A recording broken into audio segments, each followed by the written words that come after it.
नमस्कार बच्चों। आज हम ब्रांच अकाउंट देखेंगे। ब्रांच अकाउंट हेड ऑफिस के द्वारा तैयार किया जाता है। What is exact meaning of branch? तो यह डेफिनेशन है, ब्रांच इज एन एस्टैब्लिशमेंट और डिवीजन और यूनिट ऑफ हेड ऑफिस। क्या है? हेड ऑफिस का एक यूनिट है जो अलग जगह इस्टेब्लिश है। एक छोटा सा यूनिट है, छोटा सा बिजनेस है, उसकी ब्रांच वो अलग जगह उसको इस्टेब्लिश किया है।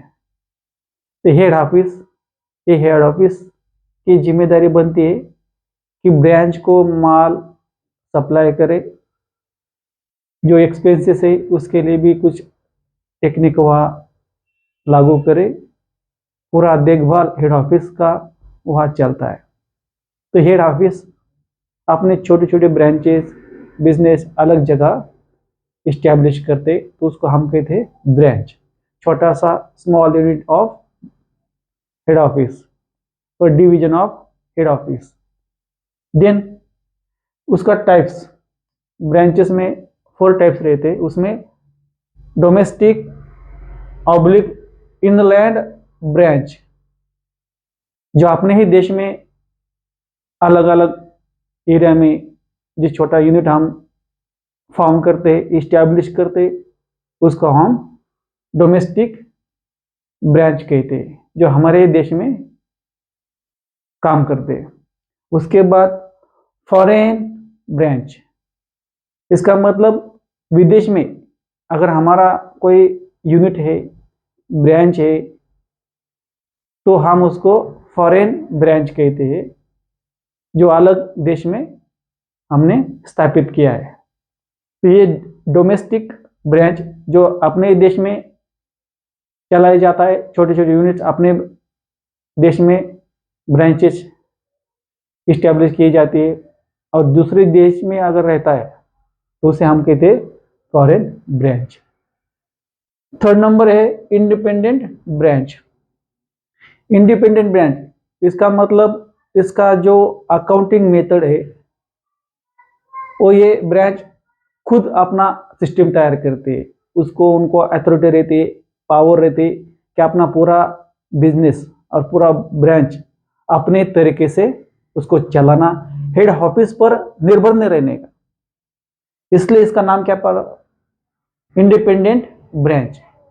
अपना डिसीजन खुद ले सकती है, सैलरी खुद दे सकती है, वेजेस खुद दे सकती है, पूरा अकाउंटिंग सिस्टम खुद मेंटेन कर सकती है ये ब्रांच। इसलिए इसको क्या कहते हैं? इंडिपेंडेंट ब्रांच, जो आपका इंडिपेंडेंट मैकेनिज्म, जो एक्टिविटीज रहती है ब्रांचेस की, वो खुद चलाते हैं, वो हेड ऑफिस पर निर्भर नहीं रहते। ठीक है, हेड ऑफिस में उसको पूरा अथॉरिटी देते, पावर देते कि आप आपका हिसाब किताब अलग से करें। क्यों ऐसा? क्योंकि इसका बिजनेस बड़ा रहता है, इसका यूनिट बड़ा रहता है, उसका ट्रांजैक्शन बहुत बड़े पैमाने पर रहता है, तो इसके लिए उसको इंडिपेंडेंट कुछ अथॉरिटी दी जाती है, इसलिए उसको कहा जाता है इंडिपेंडेंट ब्रांच। फॉरेन ब्रांच ये भी इंडिपेंडेंट ब्रांच है, अलग देश में जाकर वो अपना हिसाब किताब खुद तैयार करते, आपका पूरा मैकेनिज्म जो रहता है काम करने का वो खुद तैयार करते विदेश में, इसलिए हम उसको फॉरेन ब्रांच कहते हैं। और हर फॉरेन ब्रांच क्या रहती है? इंडिपेंडेंट ब्रांच रहती है। अगर भारत में एक ब्रांच है, बहुत बड़े पैमाने पर उसका बिजनेस चल रहा है, बहुत सारे वर्कर्स है, बहुत सारे एम्प्लॉयज है, बहुत बड़ा बिजनेस चल रहा है, तो इस सिचुएशन में जो हेड ऑफिस रहता है, तो हेड ऑफिस क्या कहते हैं कि आप आपका जो सिस्टम है आपकी तरफ से चलाओ, आपको पूरा इंडिपेंडेंट दिया गया है, आप सैलरी करो, आप वेजेस डिक्लेयर करो, वेजेस पेड करो, और पूरा सिस्टम में आप इंडिपेंडेंटली चलाओ, हम पर निर्भर मत रहो। ऐसी जो सिचुएशन है उसका हम बोलते हैं इंडिपेंडेंट ब्रांच। हर फॉरेन ब्रांच इंडिपेंडेंट ही रहती है, क्योंकि इसका कारोबार भी बहुत बड़ा रहता है। ठीक है, उसके बाद डिपेंडेंट ब्रांच, ये डिपेंड रहती है कहां पर? हेड ऑफिस पर। हेड ऑफिस तय करेगा आपको कैसा काम करना है, तो ये हेड ऑफिस ही उसका पूरा देखभाल करेगा। इसका वो ब्रांच का, इसका मतलब सैलरी देना है तो हेड ऑफिस तय करेगा, वेज देना है तो हेड ऑफिस तय करेगा, रेंट देना है तो हेड ऑफिस तय करेगा। किस तरीके से आपको बिजनेस चलाना है ये कौन तय करेगा, हेड ऑफिस तय करेगा। इसलिए ये जो ब्रांच है छोटी यूनिट रहता है, जो छोटी यूनिट है उसको ज्यादा क्या बोलते हैं उसको, सैलरी एम्प्लॉय की जरूरत नहीं रहती, वेज लेबर की जरूरत नहीं रहती, छोटे यूनिट पर वो काम करता है। तो इसका पूरा देखभाल कौन करता है, हेड ऑफिस करता है। ये पूरा हेड ऑफिस पर निर्भर रहती है। इसलिए इस डिपार्टमेंट को क्या कहा जाता है, dependent branch, because it is dependent on head office, इसलिए हम उसको डिपेंडेंट ब्रांच कहते हैं। ठीक है, ये हो गया हमारा टाइप्स, 4 तरह के ब्रांच है। अभी देखेंगे objectives. What are the objectives of branch account. देखो पहला जो है to know profit and loss of branch. जितने सारे ब्रांचेस है उसका प्रॉफिट कितना है, लॉस कितना है, घाटे में चल रहा है कि फायदे में चल रहा है, इसका मालूमात करना ये उसका प्राइम ऑब्जेक्टिव रहता है। दूसरा ऑब्जेक्टिव क्या है, to know cash position. What are the cash position of branch, कितना कैश आ गया, कितना बाकी है, कैश ट्रांजैक्शन कितना हुआ, इसका मालूमात लेना ही एक ऑब्जेक्टिव रहता है। उसके बाद to know the stock level. Head office क्या करता है, ब्रांच के लिए स्टॉक ट्रांसफर करता है, और ब्रांच की भी जिम्मेदारी बनती है कि ये स्टॉक कितना बाकी है, कितना बेचा, कितना बाकी है, ओपनिंग स्टॉक कितना है और क्लोजिंग स्टॉक कितना है, और आने वाले समय में कितना स्टॉक होना चाहिए। इस तरह की खबरदारी ली जाती है, उसको कहा जाता है to know the stock level. ठीक है, बाद में to control the activities of branch. जितने सारे ब्रांचेस रहते हैं उनका एक्टिविटी कैसे चल रही है, बिजनेस एक्टिविटीज कैसे चल रही है, किस तरीके से काम किया जाता है, फायदे का काम किया जा रहा है क्या, लॉसेस का, इसका जो कंट्रोल है, उसके जो मालूमात है, खबरदारी लेने का जो काम किया जाता है उसको क्या बोलते हैं, हम कंट्रोल कहते हैं। ठीक है, बाद में टू टेक प्रॉपर डिसीजन। अगर ये सब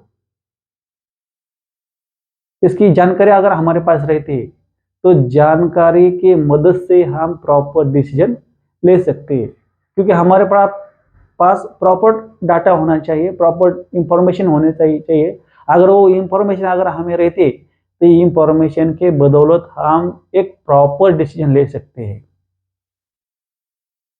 ये ब्रांच अच्छे चल रही है, ये ब्रांच घाटे में चल रही है, इस ब्रांच में ये सुविधा देनी चाहिए, इस ब्रांच में ऐसा इंप्रूवमेंट होना चाहिए। इस तरीके से जो हमें डिसीजन लेना है तो डिसीजन हम आसान तरीके से ले सकते। ठीक है, बाद में देखेंगे मेथड्स ऑफ अकाउंटिंग। कितने मेथड से, पूरे 3 मेथड से। पहला जो मेथड है डेटर मेथड, दूसरा method stock and debtor method, और थर्ड मेथड है फाइनल अकाउंट मेथड। इन 3 मेथड को अप्लाई करने के बाद हमें ब्रांच का पूरा मैकेनिज्म एक प्रॉपर फ्रेमवर्क में चला जा सकता है। यह फॉर्मेट दिया हुआ है, फॉर्मेट ऑफ ब्रांच अकाउंट। क्या है format of branch account, debit side, debit में पर्टिकुलर रुपीज, क्रेडिट में पर्टिकुलर रुपीज। डेबिट साइड में देखो क्या है, to opening balance of asset, जितना सारा ओपनिंग बैलेंस ऑफ एसेट है वो यहाँ डेबिट साइड में आएंगे। आपको स्टॉक होगा, डेटर हो सकता है, पेटी कैश हो सकता है, फर्नीचर हो सकता है, मोटर कार हो सकता है, बिल्डिंग हो सकता है, एनी एसेट, कोई सी भी एसेट रहने दो, उसका ओपनिंग बैलेंस कहाँ दिखाया जाएगा, ब्रांच अकाउंट के डेबिट साइड में दिखाया जाएगा। और इसकी एंट्री क्या बनती है, branch account debit to opening balance of asset. दूसरा जो है to goods send to branch, head office branch को गुड्स सेंड करती है बेचने के लिए, तो उसकी क्या एंट्री बनेगी यार, branch account debit to goods send to branch account. दूसरा जो है to bank account in bracket expenses, head office क्या करते हैं कि कुछ एक्सपेंसेस के लिए चेक द्वारा पैसा हेड ऑफिस द्वारा ब्रांच को भेजा जाता है, इसलिए हम उसका जो एंट्री बनती है क्या बनती है, branch account debit to bank account. ठीक है, बाद में to closing balance of liabilities, ये भी डेबिट साइड में आएगा, इसकी एंट्री बनेगी branch account debit to closing balance of liabilities. यह general profit and loss account है, बाद में इसका एंट्री बनेंगे क्या, branch account debit to general profit and loss account. Format में क्रेडिट साइड में देखेंगे, पहला दिया हुआ है by opening balance of liabilities. ठीक है, ओपनिंग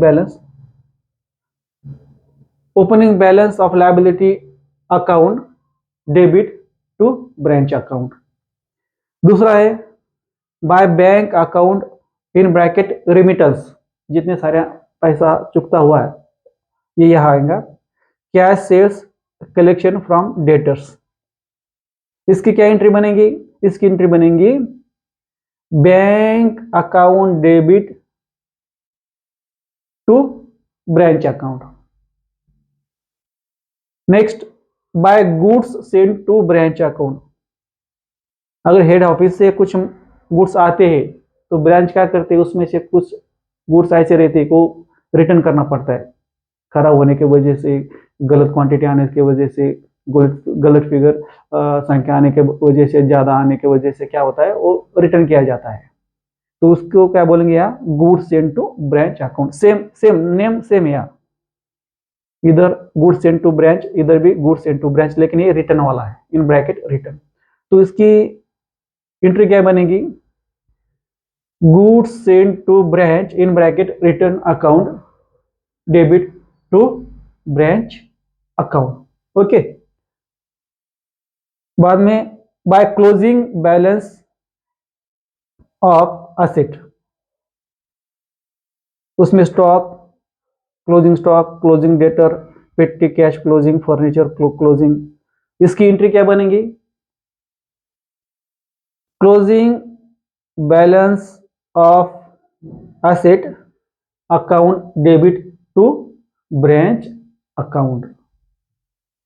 ये ब्रांच अकाउंट का फॉर्मेट है, डेबिट साइड में पूरे ओपनिंग बैलेंस ऑफ असेट पूरे खर्चे आएंगे, गुड्स सेंट आएगा, बाद में क्लोजिंग बैलेंस ऑफ लायबिलिटी आएंगी, बाद में general profit and loss account, इधर पूरा रेवेन्यू आएगा, सेल आएगा, ओपनिंग बैलेंस ऑफ लायबिलिटीज आएंगी, गुड रिटर्न आएगा, बाद में क्लोजिंग बैलेंस ऑफ असेट आएगा। अगर ये डेबिट साइड अगर बड़ी ज्यादा होती है, अधिक होती है क्रेडिट से, तो यह क्या आएगा, general profit and loss account in bracket loss. ये है हमारा ब्रांच अकाउंट का प्राइमरी लेवल का इंफॉर्मेशन। बाद में इस पर हम एक डेटर मेथड का एक दो प्रॉब्लम करेंगे, उसके बाद बाकी के मेथड। ठीक है, ओके, इसका स्क्रीनशॉट ले लो और ये सब का अच्छी तरीके से पढ़ाई करो।